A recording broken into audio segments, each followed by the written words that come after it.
The air hung heavy, thick with the scent of metal and dust. Shadows stretched long and deep inside the factory. Giant machines hulked in the gloom, silent but menacing. This was the night shift at Darrow Industries, Manalo Street. And I was the new guy, Darrow Industries, a company with a past as long and dark as the shadows in its factory. Built in 1922, the place had seen its share of tragedies. Workplace accidents, hushed-up deaths, whispers of something sinister lurking beneath the floorboards. Most of the workers avoided the night shift, their faces tight with unspoken fear when I mentioned it. I should have listened. My footsteps echoed in the cavernous space, the only sound besides the distant hum of electricity. I shivered, pulling my jacket tighter. Even the stale air seemed to crackle with an unseen energy, a palpable tension that sent goosebumps crawling across my skin. Out of the corner of my eye, I thought I saw something move, a flicker of shadow, gone as quickly as it appeared. I shook my head, trying to dismiss the feeling. It was just the wind, I told myself. Or maybe a rat. The place was old, after all. But deep down, a primal fear stirred within me, the feeling that I wasn't alone. My name is Jack. 2 weeks ago, I was desperate for work, any work. So, when Darrow Industries offered me a position on the night shift, I jumped at the chance. Now, standing here in the echoing darkness, I wasn't so sure. The foreman, a burly man with a permanent scowl etched onto his face, had shown me the ropes. Or rather, the lack of them. "Just keep an eye on things," he'd grunted, avoiding my gaze. "And don't mind the noises. This place is old, you know." He didn't need to tell me twice. My job was simple enough. Patrol the factory floor, make sure everything was in order. It sounded easy enough, but there was something about the place that set my teeth on edge. The way the shadows seemed to dance, the way the air grew cold in certain spots, and the silence. It wasn't a peaceful silence, but a heavy, expectant one. I continued my rounds, my footsteps echoing in the stillness. The only light came from the dim bulbs hanging overhead, casting long, distorted shadows that seemed to writhe and twist like living things. Every creak of the floorboards, every sigh of the wind through the broken windows, sent a jolt of adrenaline through me. The hours crawled by. Each tick of the clock seemed to amplify the silence, making the hairs on the back of my neck stand on end. I tried to focus on my job, to ignore the feeling of being watched, but it was like trying to outrun my own shadow. I started to notice things, small things at first, tools misplaced, shadows moving in the periphery of my vision. Once, I could have sworn I heard a whisper, a faint, raspy voice that seemed to come from the very walls themselves. I stopped, my heart pounding in my chest, but the sound was gone. I tried to rationalize it, to tell myself it was just my imagination playing tricks on me, but the feeling persisted. It was like something was trying to get my attention, to draw me deeper into the heart of the factory. I stopped by one of the machines, its metal surface cold and damp beneath my touch. It was a hulking monstrosity, a relic from a bygone era. I could almost feel the history radiating from it, the countless hours of work, the sweat, the blood that had gone into its creation. One night, the noises started. They were faint at first, just a series of taps and scrapes. I dismissed them as rats or the building settling, but as the nights went on, they grew louder, more insistent. One night, I heard a crash. It came from the far end of the factory, near the old assembly line. My heart leaped into my throat. I grabbed my flashlight, my hand trembling as I fumbled for the switch. The beam cut through the darkness, illuminating dust motes dancing in the air. But there was nothing there. "Hello!" My voice echoed in the empty space, sounding small and lost. Silence, except for the frantic pounding of my own heart. I waited, listening, but the only sound was the creaking of the old building. I told myself it was probably just a shelf collapsing under its own weight, but the feeling of unease lingered. It was like the factory itself was breathing, its ancient lungs wheezing out a symphony of unsettling sounds. The feeling of being watched intensified. Everywhere I went, it was there. A presence lurking just beyond the edge of my vision. A cold breath on the back of my neck. I started seeing things out of the corner of my eye. Flickers of movement. Shadows that seemed to dart behind machinery when I turned my head. One night, I swore I saw a figure standing at the end of one of the aisles. tall and slender, shrouded in shadow. But when I turned my flashlight on it, there was nothing there. I began to dread my shifts. The loneliness of the factory, once merely unsettling, now felt oppressive, suffocating. The silence was no longer empty, but filled with whispers and unseen movements. I was trapped in a nightmare, my senses on high alert, my nerves stretched taut as piano wire. I tried talking to some of the other workers about it, but they just shook their heads, their faces grim. "You get used to it," one old-timer told me, his eyes filled with a strange mixture of fear and resignation, "or you go crazy." One night I saw it clearly, the ghostly figure. I was making my rounds, my flashlight beam cutting through the darkness when I saw it standing at the end of aisle 4. It was the same figure I'd glimpsed before, tall and slender, but this time I could make out more details. It appeared to be a woman. Her form was shrouded in a long, flowing gown that seemed to absorb the light.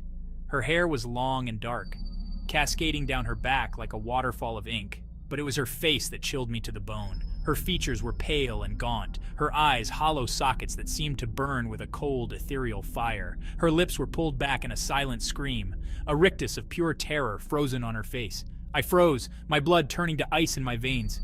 For a moment our eyes met, and in that instant, I felt a surge of pure, primal fear, unlike anything I'd ever experienced before.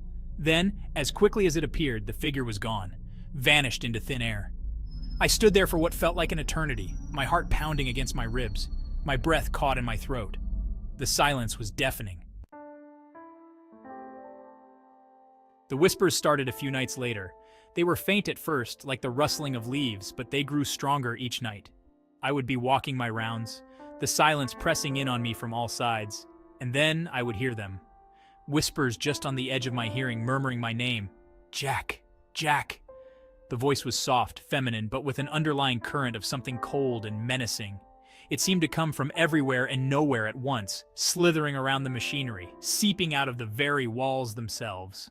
I tried to ignore it, to convince myself it was just the wind or the old building groaning under its own weight, but the whispers persisted, growing louder, more insistent. Sometimes they would morph into words, phrases that sent chills down my spine. "Help me! They won't let me leave!" I would spin around, my heart racing, but there was never anything there. Just the endless rows of silent machines and the oppressive darkness. I was starting to lose it. The lack of sleep, the constant fear, the whispers that seemed to burrow into my brain, it was all taking its toll.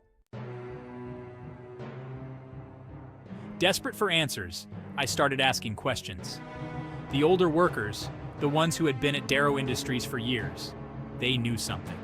I could see it in their eyes, the way they avoided my gaze, the way their faces tightened when I mentioned the strange occurrences. Finally, one night, over coffee in the break room, one of the older workers, a man named Sal, broke down. He told me everything, the history of the factory, the accidents, the deaths, and the ghost that haunted its halls.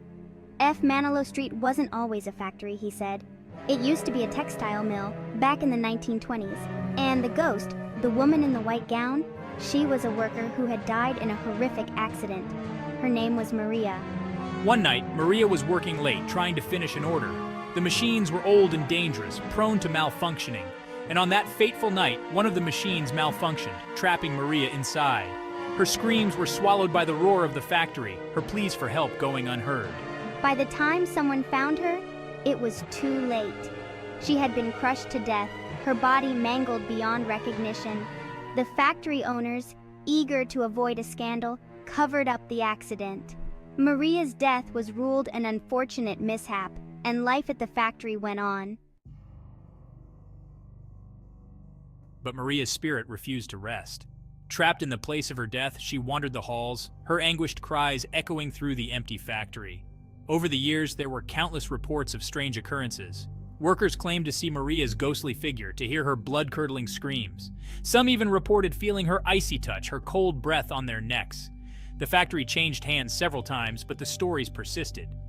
Each new owner tried to explain away the occurrences, to rationalize the irrational. But the truth remained. Manalo Street was haunted, and Maria, the woman in white, was still searching for peace.